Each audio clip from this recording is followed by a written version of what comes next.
Ours twinkled in the vast darkness of space as the massive research vessel Stellar Dreams emerged from its faster-than-light jump at the edge of the Sol system. The ship's sleek silver hull reflected distant starlight as it settled into a holding pattern, its advanced engines humming quietly in the vacuum of space. In the main observation deck, Commander Han Bin Park stood with his hands clasped behind his back, his tall frame casting a long shadow across the polished floor. Through the transparent viewing panels that curved overhead, the blue and white marble of Earth hung suspended against the black backdrop of space. His dark eyes studied the holographic readouts floating before him, showing streams of data from the ship's long-range scanners. "Fascinating," he murmured, reaching out to rotate one of the holographic displays. The ship's artificial gravity kept him steady as he moved, his uniform crisp and neat despite the long journey from their home system. The soft hiss of the automatic doors announced the arrival of Science Officer Jai-Yun Lee. Her footsteps echoed slightly as she approached, holding a transparent tablet that glowed with information. Her usually composed features showed hints of excitement as she stopped beside the commander. "Commander Park, our initial scans are complete," she said, her voice carrying a note of professional enthusiasm. "The species on the third planet has achieved spaceflight, but they're still in their early stages. We've detected several primitive orbital stations and a handful of vessels that can reach their moon. No signs of faster-than-light technology or even basic antimatter containment." Han Bin's lips curved into a slight smile as he took the tablet, scrolling through the detailed analysis. "What about their population centers? Military capabilities?" "They're divided into numerous nation-states," Jai-Yun replied, pulling up a global map on the main viewing screen. "Their weapons are primitive. Nuclear fission devices, chemical propellants, basic particle accelerators, nothing that could pose a threat to our shields." The commander nodded slowly, his expression thoughtful. "They seem perfect for our research database. We could learn much about early spacefaring civilizations from studying them. Have you detected any advanced defensive systems? Hidden installations?" Jai-Yun shook her head, her dark hair catching the light from the holographic displays. "Nothing. By our standards, they're completely defenseless. Their most advanced radar systems can barely detect our presence, and that's only because we're not running our stealth systems." Before Han Bin could respond, a warning light flashed on the command console. A smaller vessel, one of their scout ships, had broken formation and was accelerating toward Earth's orbit. The commander's expression hardened as he recognized the ship's registry. "Captain Kim," he said sharply into the ship's communication system, "return to formation immediately. We haven't completed our preliminary surveys or established first contact protocols." The response came back filled with static, Captain Taho Kim's voice carrying an edge of defiance. "The Biological Research Division has been demanding new specimens for months. These primitives are perfect. They won't even know what hit them. We'll be in and out before they can react." "That's a direct violation of first contact directives," Han Bin snapped, his fingers flying over the control panel. "Return to formation now, or I'll be forced to." His words cut off as something impossible happened. The scout ship had just passed the asteroid belt when a brilliant light erupted in space, not an explosion, but something else entirely. The light seemed to bend in ways that hurt the eyes, twisting through dimensions that shouldn't exist. When it faded, the scout ship was gone. Jai-Yun's fingers danced across her instruments, her face pale. No debris field, no radiation signature, no distress beacon. She looked up at Han Bin, her eyes wide. "Commander, it's as if the ship simply ceased to exist. 30 crew members, just gone." Han Bin stared at the empty space where the scout ship had been, a chill running down his spine. Their sensors were the most advanced in known space, capable of detecting the smallest space debris or energy fluctuation. But they showed nothing. No trace of what had happened to the ship or its crew. As the implications sank in, he realized their initial assessment of Earth had been catastrophically wrong. They weren't dealing with a defenseless primitive species. Something far more powerful had marked this system. Something that could make an entire ship disappear without leaving a trace. "Send an emergency signal to the fleet," he ordered, his voice steady despite the fear growing in his chest. "All ships are to maintain their current position. No vessel is to cross the asteroid belt under any circumstances." As Jia-Yun hurried to relay the orders, Han Bin continued to stare at Earth, seeing it with new eyes. The seemingly peaceful blue planet now seemed to hold dark secrets, protected by forces they couldn't begin to comprehend. Whatever watched over this world had just sent them a clear message, and he had a feeling this was only the beginning. The soft blue glow of holographic displays filled Senior Investigator Sun Mi-Kang's office aboard the Truth Seeker *. She had watched the same recording thousands of times over the past 6 months, but something about this incident refused to let her rest. The disappearance of the scout ship haunted her dreams, pushing her to search for answers that seemed to slip further away with each passing day. She leaned forward in her chair, her fingers tracing patterns in the air as she manipulated the holographic playback. The scout ship appeared again, its sleek form moving confidently toward Earth. Then came the flash, that impossible light that seemed to bend reality itself. Frame by frame, she watched as the ship simply vanished, leaving nothing behind but questions. "There has to be something we missed," she muttered, rubbing her tired eyes. The investigation had consumed her life since the High Council assigned her to the case. Her office walls were covered with data streams and analysis charts, each one representing another dead end. The ship's sensors had recorded everything: radiation levels, gravitational fluctuations, quantum signatures, but none of it made sense. The readings contradicted known physics in ways that made her head spin. It was as if something had reached out from another dimension and simply erased the scout ship from existence. Sun Mi pulled up another set of readings, these from the asteroid belt itself. The rocks that had silently witnessed the ship's disappearance held no clues, no traces of unusual energy signatures. It was maddening. In all her years as an investigator, she had never encountered something she couldn't explain through science. The door to her office slid open with a sharp hiss, startling her from her thoughts. Young Ho Choi, her assistant, burst in with such force that he nearly tripped over his own feet. His usually neat uniform was wrinkled, and his face showed a mix of fear and excitement that made Sun Mi sit up straight. "Investigator," he gasped, trying to catch his breath. "You need to see this. It's happening on every ship in the fleet." Before she could ask what he meant, her office erupted in light. Every screen, every holographic display, even her personal communicator lit up simultaneously. The regular data feeds disappeared, replaced by simple text that seemed to pulse with its own inner light. The message was written in their language, but something about the characters felt ancient and powerful. "Humans are proteated. Leave them alone." Sun Mi felt a chill run down her spine as she read the words. 6 months of investigation, and now this, a message that seemed to confirm their worst fears about the Earth system. "Can we trace it?" she asked, already knowing the answer but needing to follow protocol. Her fingers moved across her console, trying to isolate the signal source. Young Ho shook his head, his expression a mixture of awe and fear. "That's the most impossible part. The signal. It's coming from everywhere at once. We're picking it up on every frequency, every communication channel. Even the quantum entanglement networks are carrying it." He pulled up a diagnostic screen, showing the signal analysis. "Look at this. It's being broadcast from points all around us. But when we try to triangulate the source, the readings make no sense. It's like the message exists in space itself." Sun Mi stood up and walked to the observation window, looking out at the stars. Their ship was stationed well beyond the asteroid belt, maintaining what they hoped was a safe distance from Earth.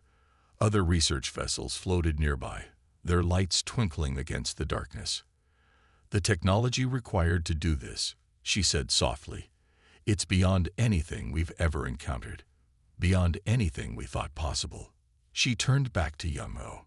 Whatever is protecting Earth, it's not just more advanced than us. It's operating on principles we can't even comprehend. As if responding to her words, the message pulsed brighter for a moment before fading away, leaving their regular systems to return to normal. But Sun-Mi knew nothing would be normal again. They had just received proof that Earth was not the primitive, defenseless world they had first assumed. She walked back to her desk and pressed a button on her console. "This is Senior Investigator Kang. I need an immediate conference with the High Council. Priority 1. She paused, looking at the space where the message had been. "We need to completely reevaluate our understanding of the Sol system. And more importantly, we need to decide what to do about the power that claims Earth as its protectorate." As Young-ho hurried to arrange the meeting, Sun-Mi couldn't shake the feeling that they had stumbled onto something far bigger than a simple investigation. Somewhere out there, watching them with technology they couldn't understand, was an intelligence that had just made its presence known. And she had a feeling this warning was only the beginning. Dust motes danced in the pale light filtering through the high windows of the great library. The ancient building stretched upward into darkness, its towering shelves filled with millions of records from across the galaxy. The air carried the familiar scent of aged data crystals and preserved manuscripts that historian Du-Yun Park had come to love during his decades of research. He sat at a massive wooden table, surrounded by stacks of historical texts and glowing data tablets. His fingers trembled slightly as he carefully turned the delicate pages of an ancient manuscript. The text before him, written in a language dead for millions of years, had taken him years to learn to translate. "No, this can't be right," he muttered, reaching for another data crystal. The holographic display sprang to life, projecting ancient star charts into the air above his workspace. He compared the symbols in the manuscript to the charts, his excitement growing with each correlation. The quiet of the library was broken by quick footsteps approaching his section. Hae-Jin Moon, his longtime colleague, appeared from between the towering shelves, carrying an armful of crystalline data storage devices that glowed with a soft blue light. "Du-Yun," she called out in a loud whisper, "I found something in the Arcturus section that you need to see." She set down her materials carefully, some of the crystals so old they looked ready to crumble at a touch. Du-Yun looked up from his work, his eyes wide with excitement. "I think I found something too. These texts, they're talking about beings called the Guardians. Look at this." He pointed to a series of complex symbols on the page before him. "These records date back millions of years, and they keep mentioning the same things. Advanced beings who watched over certain worlds." Hae-Jin's eyes lit up as she quickly set up her own holographic display. "That's exactly what I wanted to show you. Look at these stellar maps from the Arcturus scrolls." She activated several crystals at once, and the air above their table filled with overlapping star charts. Du-Yun stood up, walking around the display with growing amazement. The charts showed various star systems, each marked with distinctive symbols that pulsed with an inner light. He recognized the patterns. They matched perfectly with the descriptions in his ancient texts. "These are guardian markers," he breathed, reaching out to touch one of the holographic symbols. "They're like warning signs placed around protected systems."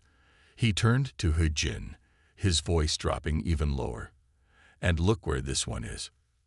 Hae-Jin nodded, manipulating the display until it focused on a familiar solar system. Earth.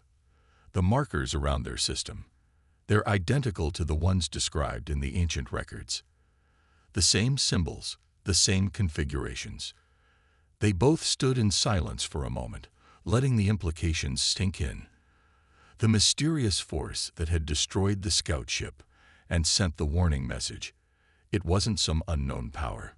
It was the work of the Guardians, perhaps the most advanced civilization that had ever existed in the galaxy. But why Earth? Hae-Jin wondered aloud, studying the patterns. What makes them so special that the Guardians would protect them? Du-Yun returned to his manuscripts, flipping through pages with renewed purpose. There's more here. References to the Guardians appear in the histories of dozens of ancient civilizations. They're always described the same way. Beings of immense power who could bend space and time, who watched over certain worlds with incredible technology. He pulled up another text, this one barely legible with age. Look at this passage. They walk between the stars as we walk upon the ground, and their machines sing with the music of creation itself. Every civilization that encountered them wrote about them, with the same mixture of awe and fear. He-Jin was already connecting her findings to the Central Library database, her fingers flying over the controls. We need to inform the High Council immediately. This changes everything we thought we knew about Earth and its inhabitants. But Du Yun held up his hand, his expression troubled. Wait, there's something else in these texts, something that might explain why no one has seen the Guardians for millions of years. He pulled up another manuscript, its pages so fragile they were preserved in a stasis field. The Guardians didn't just vanish, he said quietly. According to these records, they had a plan. They chose certain worlds, marked them with their symbols, and he paused, double-checking his translation. They were preparing for something that required them to preserve specific species under their protection. He-Jin leaned in closer, her eyes scanning the ancient text. Are you saying Earth's humans might be part of that plan? That the Guardians chose them for a purpose? The library seemed to grow quieter around them, as if the very air was listening to their discovery. Du Yun looked up at the holographic display of Earth's solar system, the Guardian markers pulsing steadily around it like ancient sentinels. I think, he said slowly, we've just stumbled onto something much bigger than a simple protection system. The question isn't just why the Guardians are protecting Earth, it's what they're protecting it for. The two historians shared a look of understanding. Their discovery would reshape their society's entire understanding of not just Earth, but of their own place in the galaxy. Somewhere out there, ancient Guardian machines still watched over their chosen worlds, carrying out plans laid down millions of years ago. And somehow, humanity was at the center of it all. The grand chambers of the military council gleamed under the light of 3 suns shining through its crystal dome. Admiral Jun Seo-Yoon's boots echoed against the polished floor as he strode to the center of the circular chamber. His medals clinked softly against his chest, each one representing victories in battles across the galaxy. 50 council members sat in rising tiers around him, their faces stern as they reviewed the data from Earth. The room hummed with tension as holographic displays showed the mysterious warning message that had been broadcast across their fleet. Distinguished members of the council, Jun Seo's voice rang out, filled with barely contained anger. For 3 generations, we have been the supreme power in this sector of space. Our technology has crushed resistance on 100 worlds. Our military might is unchallenged. He paused, his eyes sweeping the chamber. And now you suggest we should cower because of some ancient warning. From the scientific section of the chamber, Min-ji Kim rose to her feet. Her simple white uniform stood in stark contrast to the military decorations surrounding her. Admiral Yoon, this isn't about courage or cowardice. The technology we witnessed destroying the scout ship operates on principles we cannot even begin to comprehend. Jun Seo turned to face her, his expression hardening. All technology can be understood, Scientist Kim. All defenses can be overcome. We have the largest fleet ever assembled in our history. 50 warships, each capable of reducing a continent to ash. The Admiral activated a holographic display, showing Earth rotating slowly in the chamber center. Look at them, barely able to reach their own moon. Their weapons are primitive, their defenses non-existent. Are we to believe some ancient ghost story will stop us? Min-ji walked down to the chamber floor, her movements careful and measured. She pulled up another display, showing the mysterious disappearance of the scout ship. This is not about their technology, Admiral.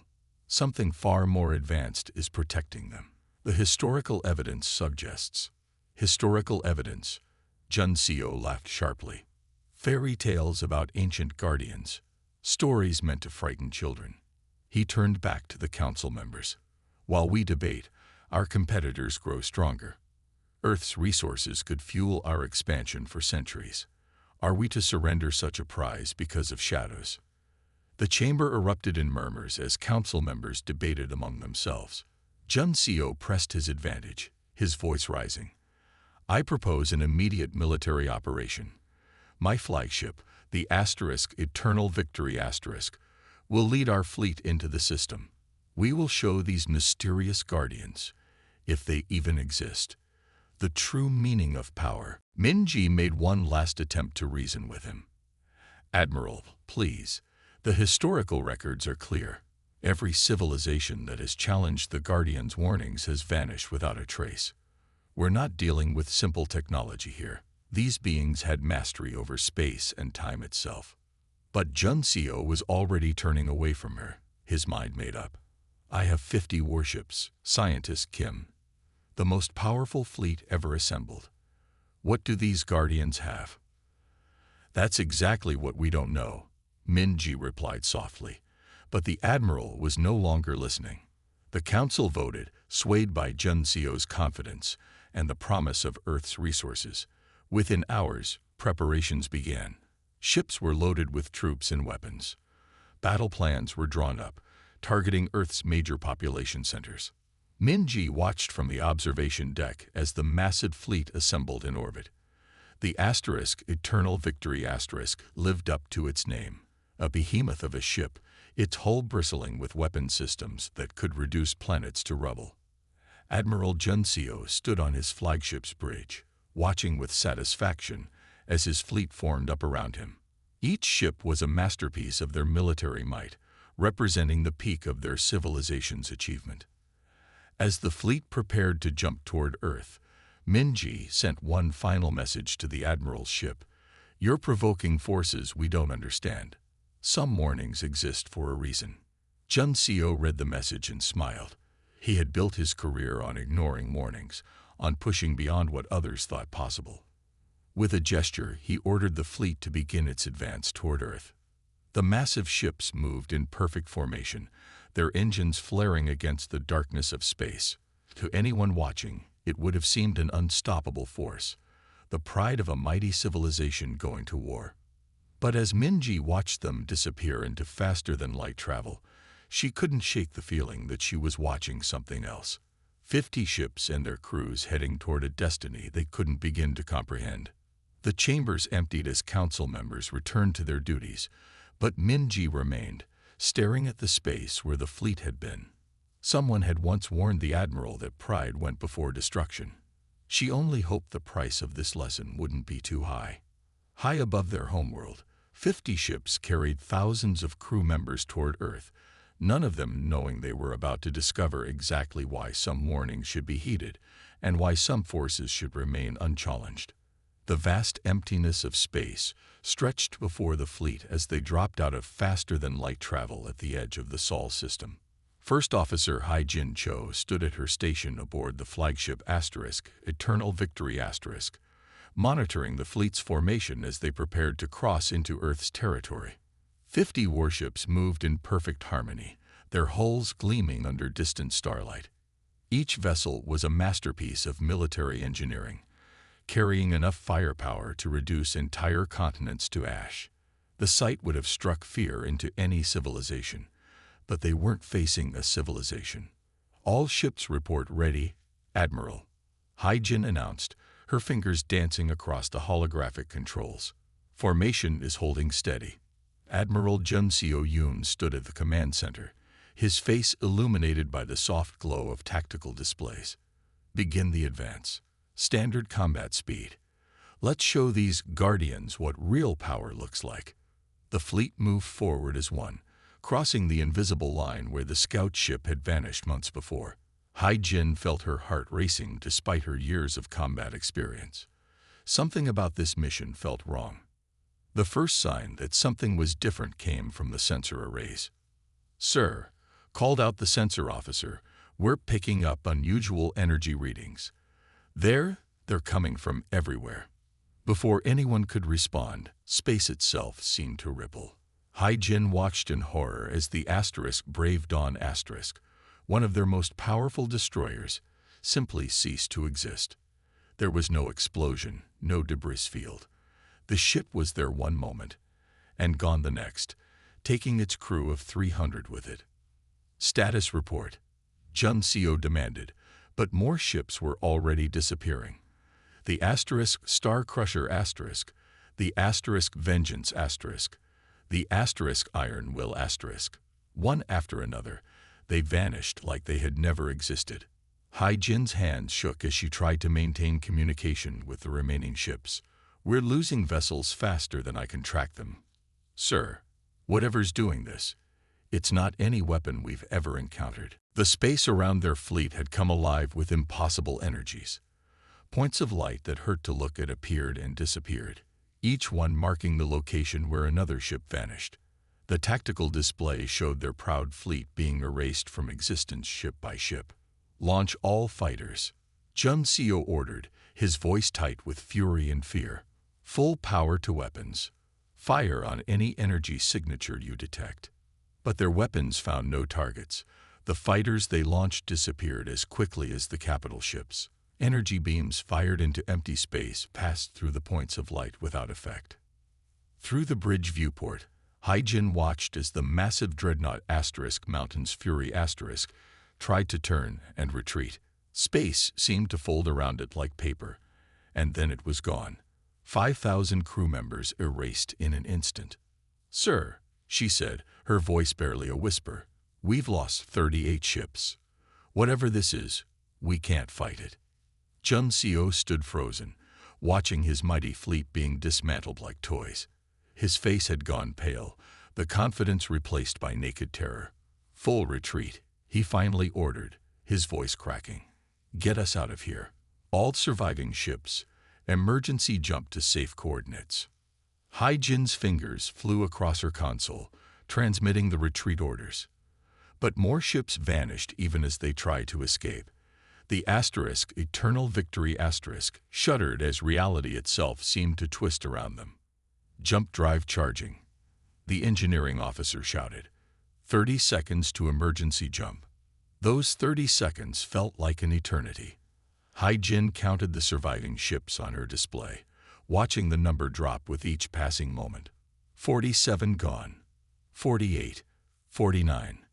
The asterisk Eternal Victory asterisk jumped just as space began to fold around them. 2 other ships made it out with them. The asterisk Swift Arrow asterisk and the asterisk Dawn's Light asterisk. Of the 50 proud vessels that had entered the system, only 3 lived to flee. As they emerged from the jump point near their home system, Hai-Jin finally allowed herself to breathe. Her uniform was soaked with sweat, her hands trembling as she ran damage assessments. All surviving ships accounted for, Admiral, she reported quietly. The asterisk Swift Arrow asterisk reports heavy system damage from whatever that was. The asterisk Dawn's Light asterisk is intact, but their crew is in shock. Jun Seo didn't respond. He stood staring at the tactical display, now showing only 3 green dots where 50 had been. 47 ships gone. Over 20,000 crew members erased from existence. The greatest fleet they had ever assembled, destroyed without even the dignity of a proper battle. Send word to command, he finally said, his voice hollow. Tell them the warnings were real. Tell them what happens when you challenge the guardians of Earth. As Hai-Jin transmitted the message, she looked out at the stars, knowing that somewhere out there, ancient powers beyond their understanding continued their eternal watch over Earth. They had gone looking for a primitive world to conquer and instead found something that had waited millions of years to teach them humility. The 3 surviving ships limped home, carrying with them a lesson written in the absence of 47 vessels and their crews. Some warnings exist for a reason, and some powers are best left unchallenged. The Great Hall of Science fell silent as Dr. Jiwoo Kang walked to the center of the chamber. Hundreds of the finest scientific minds in their civilization watched from tiered seats that rose up like a crystal mountain around her. The air felt heavy with anticipation. Her steps echoed in the silence as she approached the presentation platform. 3 months of sleepless nights, endless genetic analysis, and mind-bending discoveries had led to this moment. The data crystals in her hands, containing evidence that would reshape their understanding of the galaxy, felt warm against her trembling fingers. "Honored members of the Science Council," she began, her voice steadier than she felt. "What I'm about to show you will change everything we thought we knew about Earth, about the Guardians, and about humanity itself." The massive holographic display came to life above her head, showing complex strands of genetic code floating in the air. The familiar double helix structure spun slowly, sections highlighted in pulsing colors. "This is the human genome," she explained, manipulating the display with practiced gestures. "For months, our team has been analyzing genetic samples collected from Earth's information networks. What we found..." She paused, taking a deep breath. "What we found defies everything we thought possible." Another set of genetic codes appeared alongside the human DNA. These strands came from fragments recovered from ancient Guardian artifacts, pieces of biological material preserved in stasis fields for millions of years. "Look at these sequences," Ji-Woo said, highlighting specific sections. The two genetic codes began to overlap, matching perfectly in dozens of places. Gasps echoed through the chamber as the implications became clear. An elder scientist stood up, his voice shaking. "Those markers, they're identical. But that's impossible." Ji-Woo nodded slowly. "Not impossible. Deliberate." She brought up another display, showing a timeline of genetic drift and mutation. "The human genome shows signs of artificial manipulation on a scale we've never seen before. Entire sections have been carefully preserved, protected from evolutionary changes over millions of years." The chamber erupted in whispered conversations. Ji-Woo waited for them to quiet before continuing. "We're not looking at a species protected by the Guardians. We're looking at the Guardians themselves, or rather, what they chose to become." She pulled up images of ancient Guardian technology, their impossible machines that could bend space and time. "Think about it. Why would such an advanced civilization simply vanish? Why leave behind automated systems to protect a seemingly primitive species?" The answer appeared in her data, a carefully orchestrated genetic program designed to preserve specific traits while allowing controlled evolution. They didn't vanish. They transformed themselves, deliberately devolved their own species, preserving key aspects of their genetic code in a dormant state. One of the younger council members stood up. "But why? Why would the most advanced civilization in known space choose to become primitive?" Ji-Woo's next display showed the galaxy as it existed millions of years ago. "We found references in the Guardian records to a coming threat, something that would emerge from the dark space between galaxies, something that hunted advanced civilizations." Understanding began to dawn on the faces around her. "They didn't just hide," she continued. "They created a fail-safe. They became humanity, seeding their own genetic code with dormant potential, protecting it until the time was right to reawaken." The implications stunned the chamber into silence. Every attempt to conquer Earth, every ship that had vanished, every warning received. It wasn't just about protecting a primitive species. It was about preserving the future of the most advanced civilization that had ever existed. The automated defenses, the warning messages, they're not just protecting humans from us, Ji-Woo said softly. They're protecting humanity's potential to become something far greater. The Guardians didn't trust their knowledge and power to machines or databases. They trusted it to life itself, to evolution and adaptation. She showed final images, human children playing, human scientists at work, human artists creating. "They look primitive to us now, but encoded in their genes is the potential to become something far beyond our understanding. We're not dealing with a protected species. We're watching a chrysalis, waiting for the moment of transformation." The Science Council sat in stunned silence as Ji-Woo's presentation ended. Everything they had thought they knew about humanity had to be reconsidered. They weren't looking at primitive beings to be studied or conquered, They were looking at the chosen inheritors of the greatest civilization the galaxy had ever known. Our recommendation, Ji Wu concluded, her voice firm, is to withdraw all research vessels from the Sol system immediately. We're not watching humanity's evolution. We're watching them remember who they once were. And when they do, she let the thought hang in the air, leaving the council to contemplate what it would mean when humanity fully awakened to its heritage. As she gathered her materials to leave the chamber, Ji Wu looked one last time at the human genetic code still floating above the platform.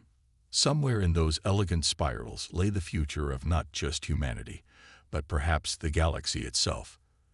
The Guardians hadn't vanished. They had simply chosen to sleep, waiting for the right moment to rise again. The observation station hung silently in deep space, far beyond the reach of Earth's most powerful telescopes. Inside the station's main control room, Research Director Hyun-Woo Lee stood before a wall of screens, each showing different aspects of human civilization's rapid progress. 2 years had passed since the military fleet's disastrous attempt to invade Earth. 2 years of watching, learning, and slowly understanding the remarkable species they had once foolishly thought to conquer. The Earth Observation Protocol had transformed their approach from attempted conquest to respectful study. "Director, you need to see this," Dahi Park called from her monitoring station. Her fingers danced across the holographic controls, bringing up new data streams.